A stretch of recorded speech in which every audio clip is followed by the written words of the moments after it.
is going on, everyone? It is Clark Taylor. I'm your host once again on Wrestling Republic's daily broadcast.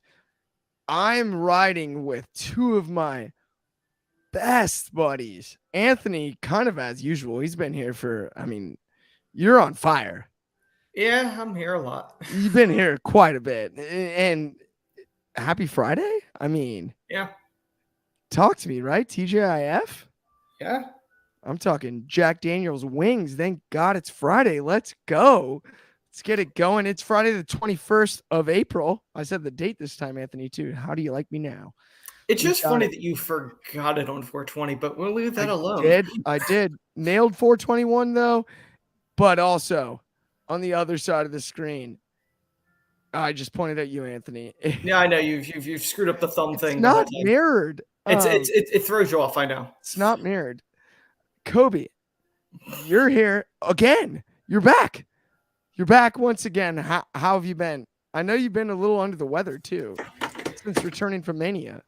Yeah, no, I mean that's the thing. I don't know what exactly it is. I still can't fully breathe through my nose right now, but Ooh. at the end of the day, I had a lot of circumstances has made it so I could not show up for over a month, and then I had my one appearance on the one Wednesday when it was Mania week, and then You did. and then I was working behind the camera for those shows most of the time. If not, I was in the shower across the hall at the hotel. But other than that, yeah, I'm officially back. I'm ready. I'm here to make the grind happen, and let's do this. I love it, Coby. And yeah, no doubt. No doubt. And we know with the school stuff like that's a big part of it too. So, that's a big thing, but we need you healthy, man. And let's get that nose. I'm no doctor, but that does sound like a sinus infection to me if I had to diagnose it myself. You only play one on a podcast. But let's get yeah, I only play a doctor on a podcast. That's a great point, Anthony. Let's get right into our first topic of the day, which is the artist formerly known as Sasha Banks, Mercedes Mone. Mercedes Mone.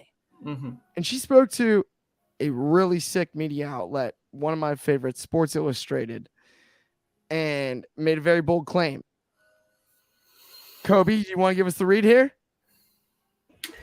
Since I'm returning, yeah, I can. So while speaking to Sports Illustrated, Mercedes Mone made a very bold claim, and she knows how respected and important people like Kenny Omega, John Cena, and The Rock are. She also won't stop until everyone considers her name along with them. And I quote, "I'm not the greatest women's wrestler. I am the greatest wrestler.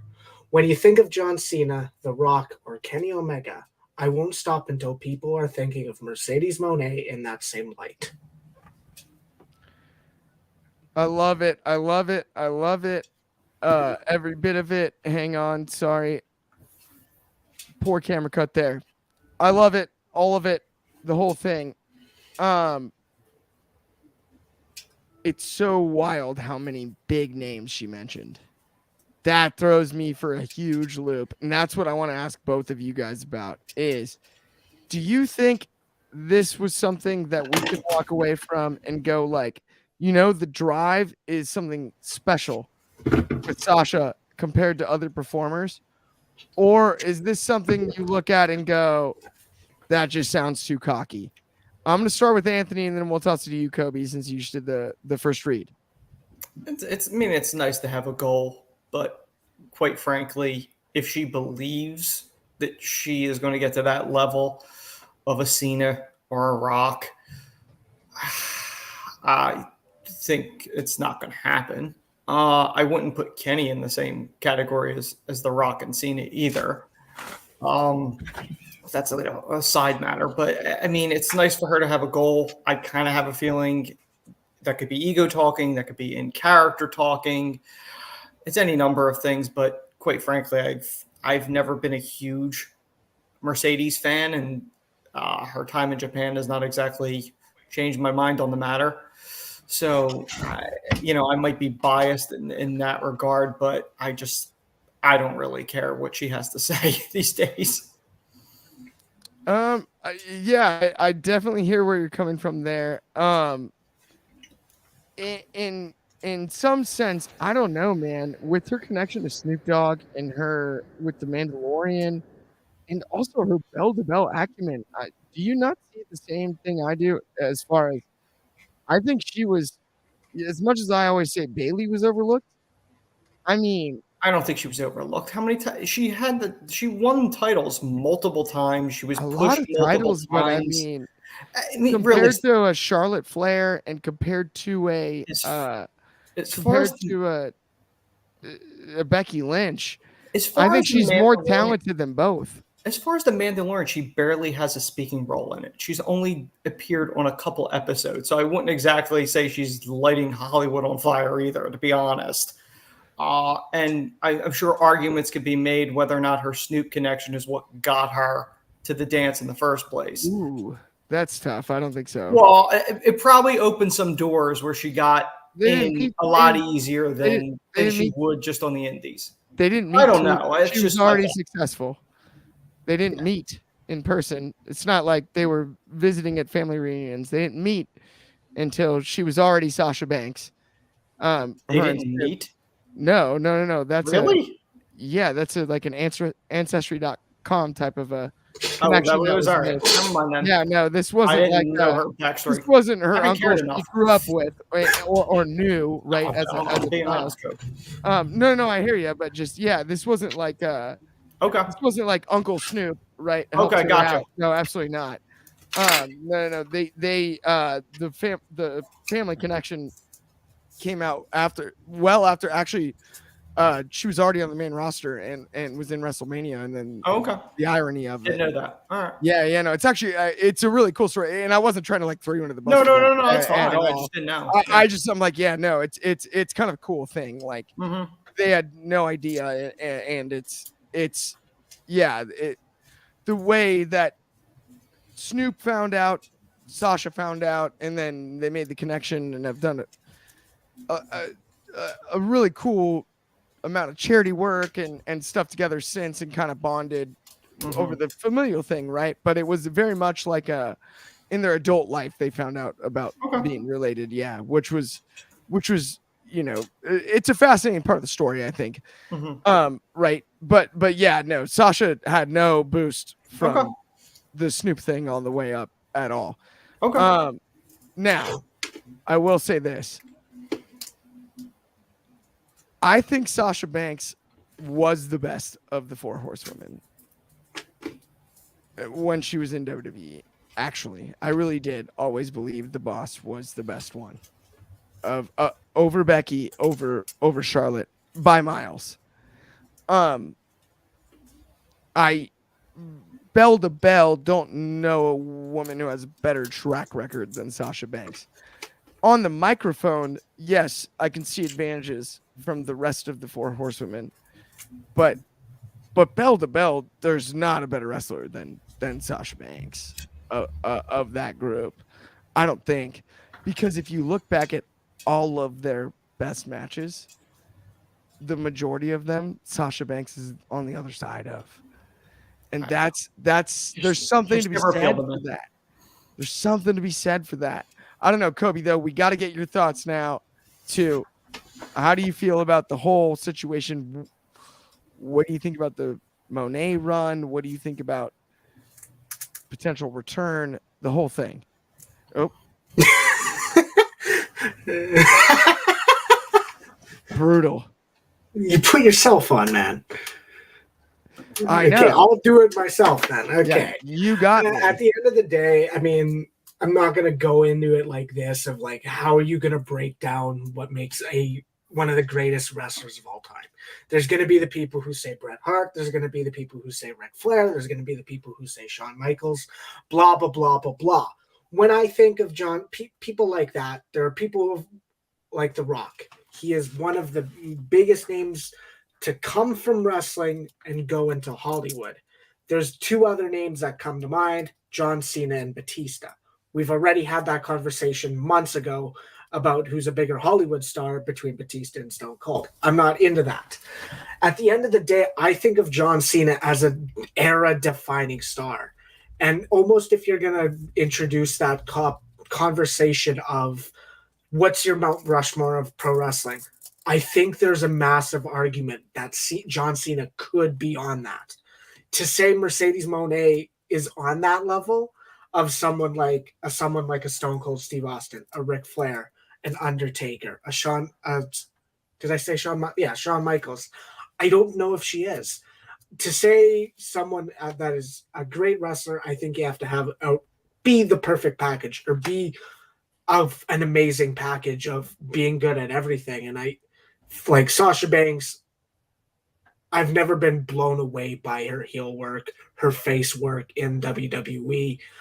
I understand she may be one of the best in the ring. A lot of you can argue that some of Bayley's best matches were with Sasha Banks. I think Becky and Charlotte were both each other's best. Blah, blah, blah. I think Bianca's best was Becky, not Sasha either. You can continue. The list goes on.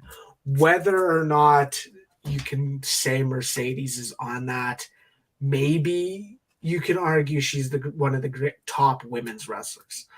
I think she's talented enough, but I think her career is going to be weird. And I don't want to say it's reminiscent of how Hogan's career of being on top of the WWE, which Sasha hasn't been. She's had good reigns and she was the champion for multiple times, but she wasn't an era-defining star. She was one of them. And then you also look at how Hogan went to WCW. I'm not saying this is like that. You can compare it in a way, but this is similar. Of Sasha Banks is leaving WWE and she left up. She went to New Japan. She wants to wrestle in Japan. She wants to I don't want to say check the bucket list, but she wants to do what quote unquote made her believe and made her a wrestling fan. And I'm going to give her credit. I believe in goals. I believe in goal setting. I believe in following your dreams and being where you want to be in life. And I'll give Mercedes the credit, but I don't believe she belongs in the same statement, let alone Kenny Omega in the same statement as John Cena and The Rock. You know, it's funny, Coby. I was skeptical at first when you went into the Hulk Hogan comparison there. And then the way you kind of tied it together, I was like, okay, I get where he's coming from. Now, it's not like a direct Hulk Hogan parallel. That's too much, right? Not the same, right? That would be Charlotte doing what Sasha did, right? That would be, or Becky, maybe Charlotte or Becky, potentially, yes, potentially. But I do get kind of the point you're making there, and I really like what you said about, hey, betting on yourself. That's what she's doing. She's punching up and she's betting on herself, and it's one of those things where it's really easy to pass judgment, I think, for us sitting here on a podcast, right, every day, what she does day to day and what happened after leaving the titles and walking out. But we weren't there, and you never know. And for a performer of that level, talent-wise, I think what you said about her confidence is something that's commendable. Because she really did bet on herself in this situation. Right, wrong, or indifferent, and we'll find out, right? We'll all find out. No doubt. But in this particular circumstance, she bet on herself and bet big, right? She bet the house on herself. And there's something to be said for that, which is Hulk Hogan-ish. Hulk did that throughout his career, and I think that's where the parallel is easier to make. Not that you didn't make it properly at all. I'm not saying that in the least. I really liked what you said. I was skeptical at first, but I really, really actually like where you finished with that, because it is very similar to Hulk. Hey, he went and did Rocky 3, right? He left to do Rocky 3.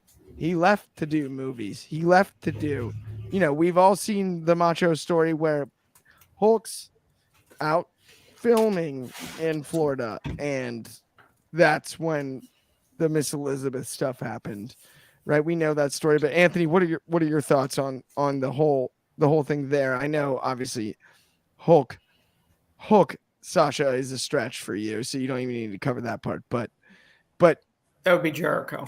yeah, there you go. That's that comparison. There's Jericho? Jericho to AEW because he went as a free agent.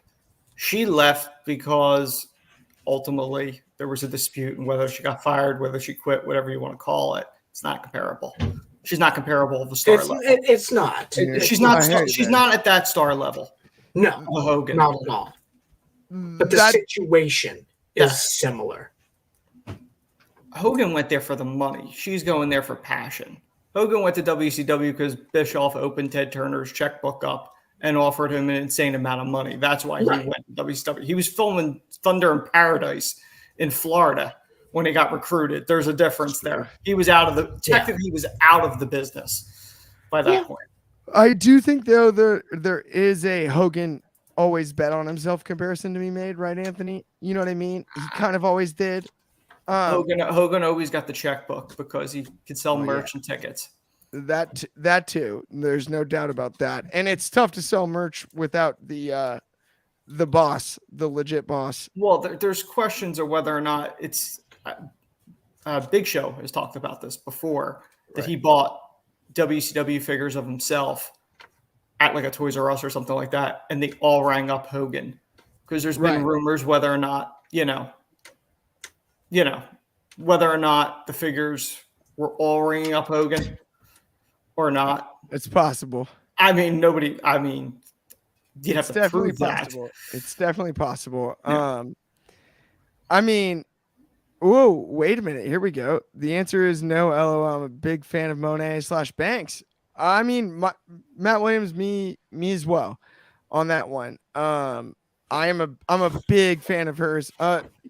Maybe part of that's I'm a big Snoop fan as well, but to be completely honest, but I believe in Sasha Banks.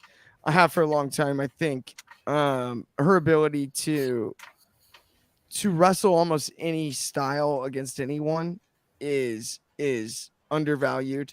She can wrestle.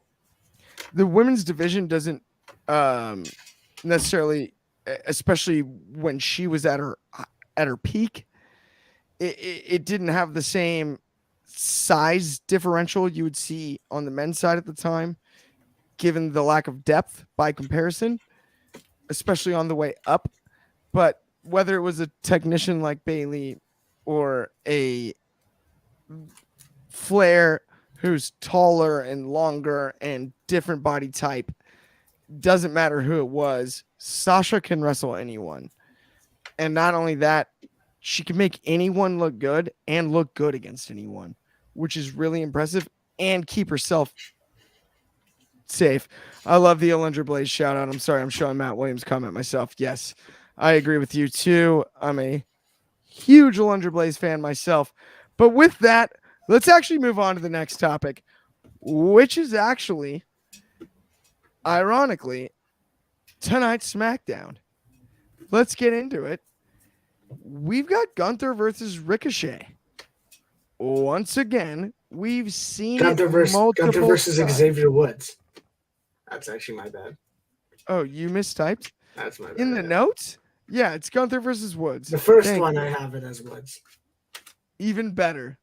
Whatever. It's not Gunther Ricochet. It's Gunther Woods from the New Day, which actually, ironically, we've talked about 2 or 3 times this week and has been fun.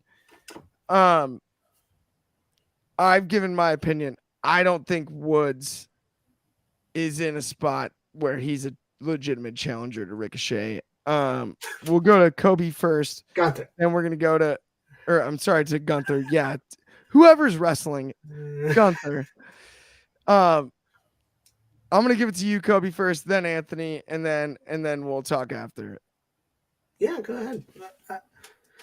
So, I mean, that's the thing. And I mean, I haven't had my opportunity to share what my thoughts about the New Day. And I mean, as of right now, Xavier Woods is in a very, I don't want to say parallel, but he's in a very interesting position of both of his partners are suffering injuries.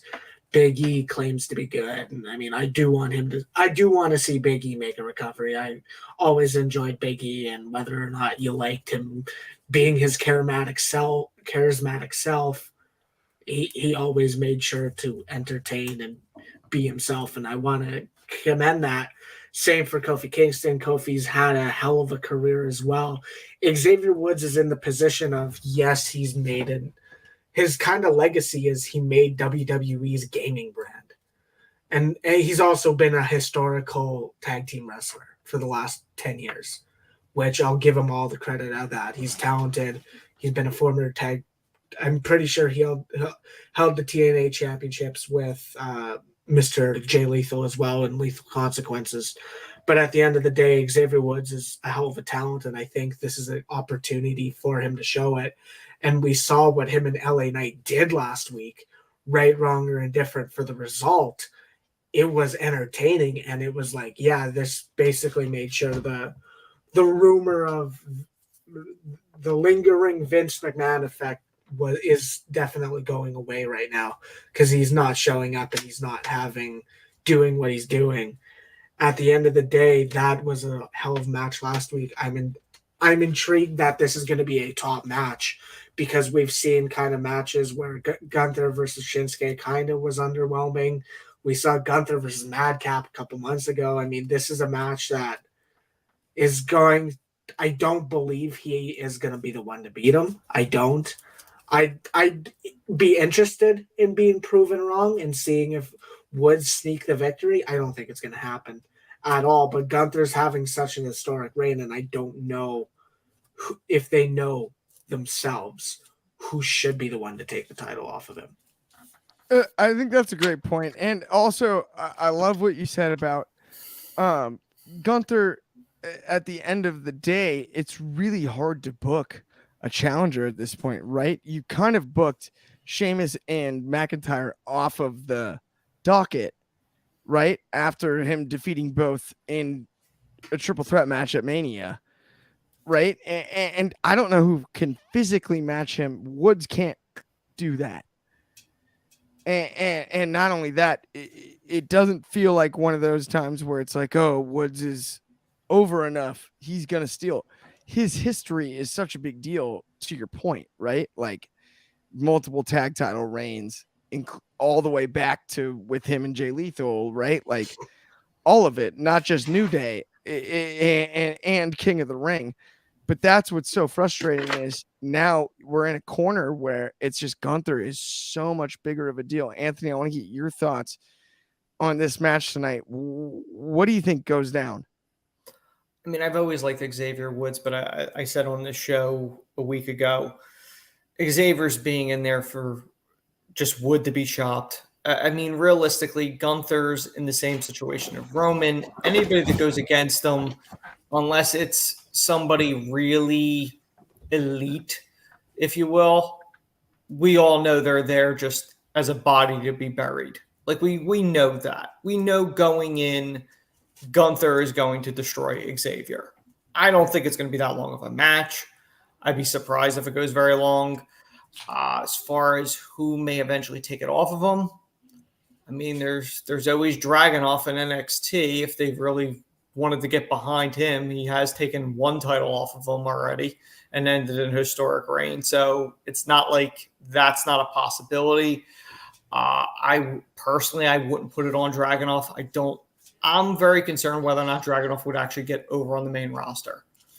And I like Dragunov too, but I just don't know if he would appeal to a more mainstream audience outside of the very niche indie type bubble that NXT sort of is in. So I don't really know whether or not he would succeed. I mean, as far as tonight goes, Gunther's winning without a doubt in my mind. Yeah, I'm with you on Gunther getting the victory tonight. The only thing I will say is the how could be fun if it's so violent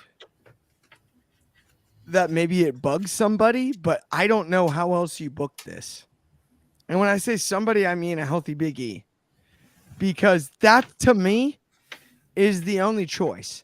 I agree with you, Clark. Right? But at the same point, would you risk a recently returned Big E with a really physical match with Gunther? I wouldn't.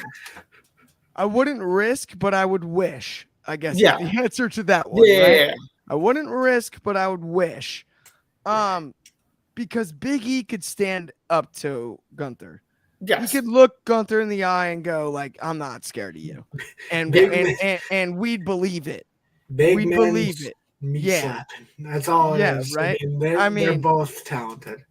They are, and it's just, and that's another sound match, which is I think Gunther's specialty. We saw that at Mania Night 2. We were all in the crowd together. That audio, that's something different. Even in front of 80,000, you can hear it. Yeah. And when you can hear it, it makes shocking.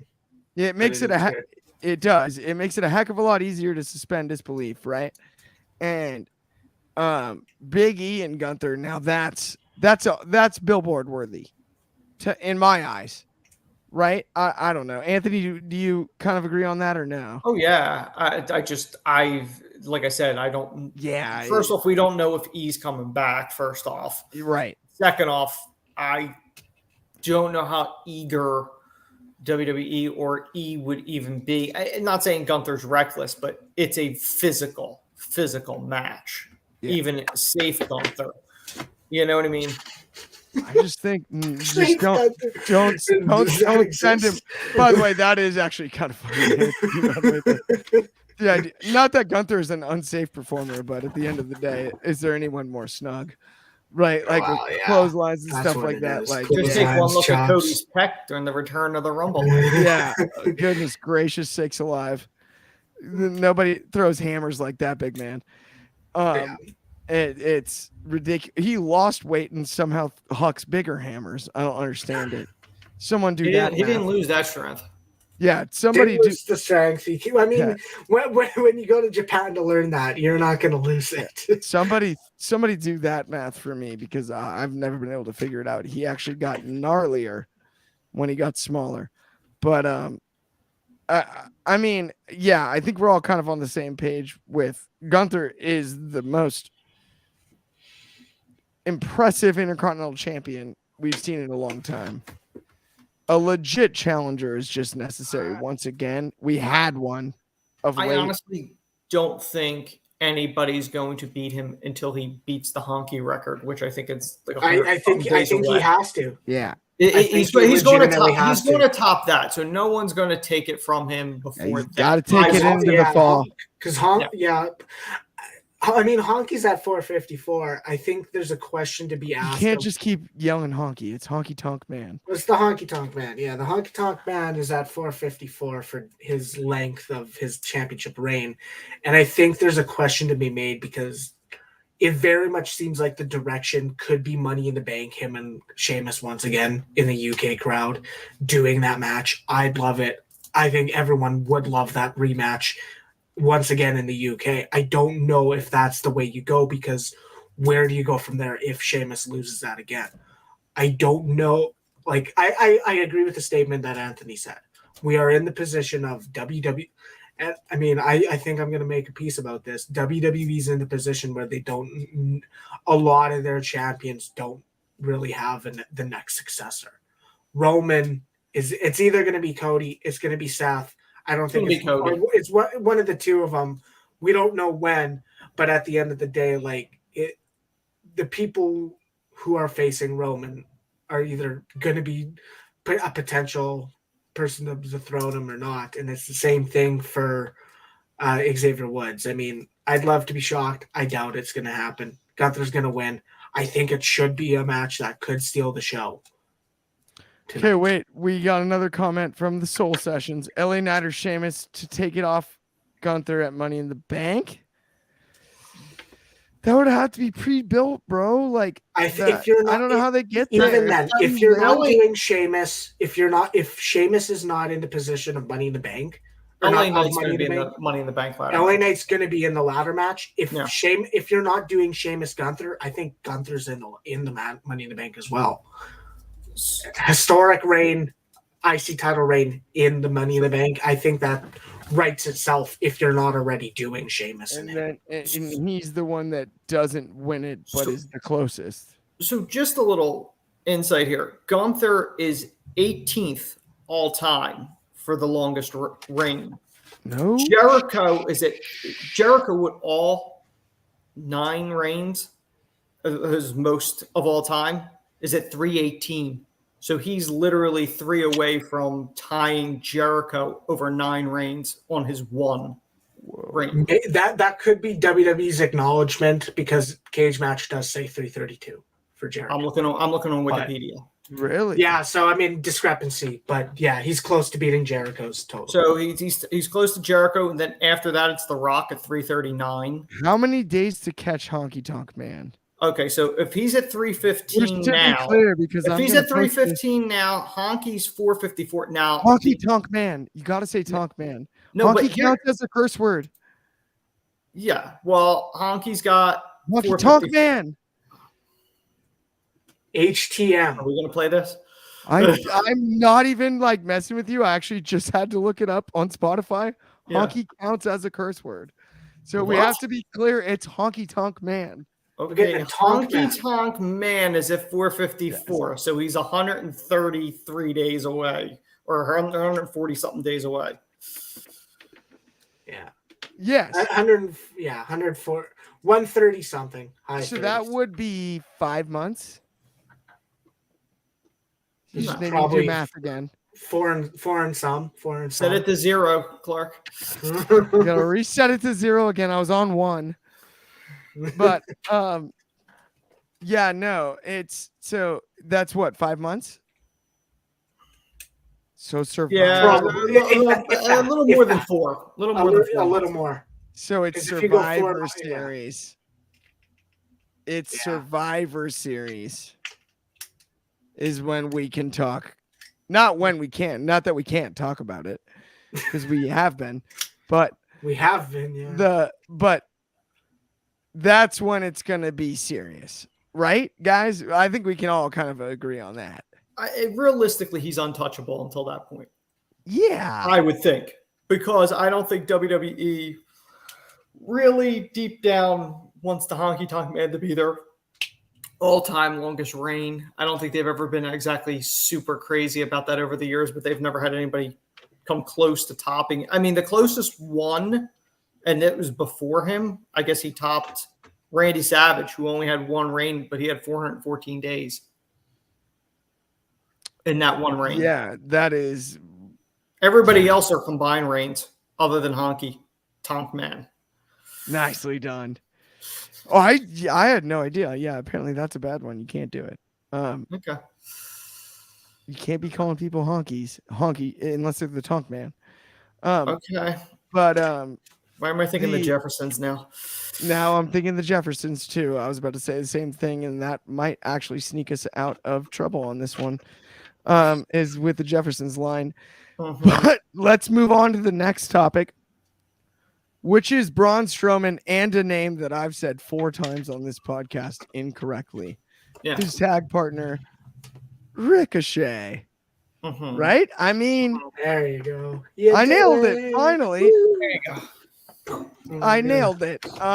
And so yeah, it's him and Ricochet versus the Viking Raiders. And I'm gonna go first on this one. I don't care. Man, do I not care. I wish I did, but like the Viking Raiders are good, and Ricochet is good, and Braun and Ricochet is good. But why? Give me a why. And I don't need to see them wrestle for any reason. It doesn't fit anything. There's no storytelling. It's just a wrestling match. It's probably 2 tag teams that have worked together well enough on the good old-fashioned house show scene. But I have no interest. Anthony, what are your thoughts on this one? My only thoughts is it's a shame that the Raiders are going to probably lose again. They're too good of a team. The first time I saw them was in Ring of Honor as War Machine. I've always liked them. And I think one of the biggest mysteries is the fact that, they've always said Vince was a big Vikings fan of like the TV show and stuff like that. And yet the Raiders have never actually been used above a certain point. I mean, they have had a tag title reign and stuff like that, but like realistically, I've said it before, I'll say it before, I'll say it again. I wouldn't have brought Braun back. He's a big guy, but I have no interest in seeing him wrestle. Ricochet is way better than what he gets booked, and the Raiders are better than they get booked. So this is a match that, like, I get disgusted even looking at it because I think the people involved in it are better than this. I agree. It's completely unfair. It's one of those things where somebody has to kind of get squashed. Mm-hmm. And not even like fully squashed, but like, I don't know. It's not right. Coby, I see you Googling over there. I'm going to toss it to you next. You got thoughts on this one? I know you do. I do. At the end of the day, it's one of those minor stories. Like they had the one-on-one a couple weeks ago. There's been some attacks. They had a match at least sometime in March with each other, and it's a matter of I don't care, and I don't want to say like I don't want to care. I do want to care. At this point, I want to see these teams. I like these teams. I loved War Machine. War Raiders were solid. They were great. The Viking Raiders, it's weird. I mean, it's funny to say that Vince McMahon was a big Viking fan and then never really put importance on these guys. And it's a matter of they also have this character named Valhalla, which, I mean, aside from Valhalla being like a mystical place of where warriors are supposed to die, at the end of the day, the character makes no sense. And she's a placeholder. She's not doing anything other than when the Viking Raiders are losing, you can see her on the apron screaming and pointing and doing some weird thing with her hands. I'm not interested in it, and I do want to be because I like the look and I like the idea and I like it all. I think Braun and Ricochet are doing what they're supposed to be doing. They're that big guy. They're big guy, little guys being the athletic, big guys doing the strong man stuff, and I like it. I'm glad they weren't in the position of, oh, these were the people who were going to beat the Usos. I'm not, but it's a matter of this is a match that is like, I think it's going to be good enough to be on TV, and it's going to get probably a good amount of time. But as a viewer, it's like, this match is just happening to happen and fill time. It is. I hear you there. Yeah, I think both you and Anthony kind of actually probably agreed more than we even appeared here on the show there, where it's like, dude, it's such good talent involved. Like the Viking Raiders could easily be a serious threat on the tag side. Clearly the way it's being pushed currently, Ricochet and Braun are already. I'd rather see the Raiders against Owens and Sammy because I think that's a better match, and that I actually would have interest in. I have no interest in Braun and Ricochet against them. I like that. I agree. That's the problem is, and it sucks because I actually enjoy both teams. I think this is where it's frustrating for me, at least, Anthony, too, right? Is these are the two teams that are the most over. Aren't the tag team champions, that aren't the Usos on SmackDown. Yeah. These are the two teams. If you go down in the division, past the Usos, past Sammy and Kevin, and you look at the tag team division on Friday nights, right? There's an argument to be made about Imperium, but no. There is no argument to be made about them. They're Gunther's henchmen. As a faction, they are. As a team. But I'll say this, and that's so. I think you said it yourself. But they're a faction. They're not a tag team right now. Now, if we go back and we are all aware, and this is another thing that's frustrating about some WWE booking, we're all very aware of Imperium's tag team rapport, not only on NXT but over in the British indie scene and all of that. This isn't the same team in now as henchmen for Gunther. It's awesome. It is. I enjoy it, but they're not a legitimate threat to the tag team championships because they haven't expressed that one time. No, they right? haven't. And that's it's similar problem to what I've had with and not to get us into a big thing because we're not going to do this, but it's a similar problem to what I had with Damage Control. You have three talents. You have three talents that on paper are three of the best in the freaking business. And we all know it. We've all seen it. And to present them in the way that they were presented, it just devalues your debut across the board. It didn't damage Bayley the way it damaged everyone else. And it's not Bayley's fault. But Io Sky's big moonsault debut or whatever it would have been, and Dakota Kai's big debut, those were ruined because they got stuck behind Bayley in a senseless group. That's what happened. I mean, look, they're going to be broken up and repackaged because they have to. But that's not the fault of the performer this time. They may be broken up. They may not even be there. Yeah, I mean, the cuts. I don't know if Dakota would survive that. You never know, but they've been booked into a corner. Yeah, we saw what they did with Tegan Knox, and I mean, I don't know. I think if Triple H has control, I think he's fine. She's fine. The more cuts are going to be the office, and like we said, Ari Emanuel did that with the UFC. He brought in a lot of people who were more qualified. I think the talent are pretty much safe. But where's the bulk of the money going, Cope? Bulk of the money is going to the talent. Yes. You're looking to cut cost. That's where you're going to go. Yeah, that's a good point. That's the easiest place to cut contracts and to cut cost. They're independent contractors. Point. So we've only got a couple minutes left. Mm-hmm. Let's finish with the final question. Yeah. What are you guys most looking forward to on SmackDown tonight? I'm going to start with you, Anthony, and then I'll toss it to you, Coby. Yeah, what are you looking most forward to? I'm going to go with the Solo Sikoa Riddle no DQ because I just think that should be a war. I would actually prefer it to be like when they used to do the parking lot brawls, like they did Eddie Guerrero and John Cena. That's what I would have preferred to see out of this. Realistically, Riddle's going to take the loss probably because he's still in the doghouse. Regardless of him being back, he's there to be chewed apart by Solo. Absolutely. It's one of those things where with Solo and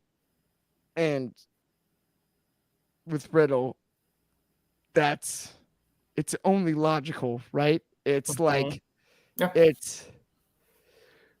but it will be a sick visual. Coby, what are you looking most forward to? I mean, I 100% agree. I think that's a match that should deliver and should be brutal and should be entertaining. But I hinted at it earlier. I think Gunther and Xavier Woods could very well steal the show, these two, for the IC title. And we've seen it multiple times throughout Gunther's reign, and it's been solid. They've been great. He's been great. I think they have the talent to steal that show or be the top or the second top match of the show. 100%. And I would be super stoked to see that too myself. Like, I mean, either or stealing the show, no matter who it is on this one, I think for Woods' sake and the New Day's sake, there's an opportunity to kind of reinsert yourself into the major title picture. And then where Kofi can play a role if he's healthy, and then hopefully Big E, please. If you give me all three, we're good.